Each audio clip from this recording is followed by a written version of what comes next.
நீங்கள் வந்து மாதம் மாதம் அவங்களுக்கு பணம் கொடுக்குறீங்க. ம்.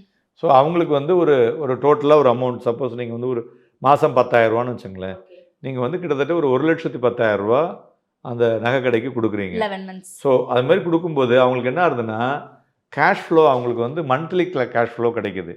ஸோ இதனால என்ன லாபம் அப்படின்னு அவங்களுக்கு பார்த்தீங்கன்னு வச்சுங்களேன், அவங்க வந்து பல்காக வாங்குறாங்கல்ல, பல்காக வாங்கக்கூடிய இடத்துல, அதாவது நகையை வந்து அவங்களே செஞ்சு பண்ணுறது கிடையாது.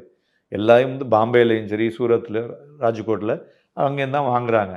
அந்த பல்காக வாங்கும் பொழுது அவங்க என்ன பண்ணுவாங்கன்னா, இப்போ வந்து அந்த நகையை வந்து சில கடையெல்லாம் என்ன பண்ணுவாங்க, கேஷ் ஃப்ளோ இல்லைன்னா அவங்கக்கிட்ட வந்து நான் 1 மாதத்தில் நீங்கள் எவ்வளோ கொடுக்குறீங்களோ அதை உங்களுக்கு பணத்தை திருப்பி கொடுக்குறேன்.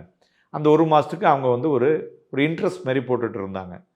இன்ட்ரெஸ்டிங்லி அது என்ன ஆச்சுன்னா, லாஸ்ட் இயர் வரலையும் கம்மியான இன்ட்ரெஸ்ட் அவங்க வாங்கிட்டு இருந்தாங்க.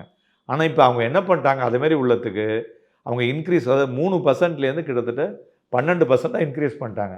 ஸோ அதனால் இவங்க வந்து கையில் உள்ள பணத்துக்கு மேலே அவங்க நகையை எடுத்துட்டாங்கன்னா, அவங்க அதுக்கு வட்டி கட்டணும். ஓகே. ஸோ அதனால் உங்ககிட்டேருந்து அந்த கேஷ் ஃப்ளோ வருதுல்ல, ரீட்டெயில் இன்வெஸ்டர்ஸ்லேருந்து அந்த கேஷ் ஃப்ளோ வரதுனால அவங்க வந்து ஃபுல்லாக பணத்தை கொடுத்து அந்த நகையை வாங்க முடியுது.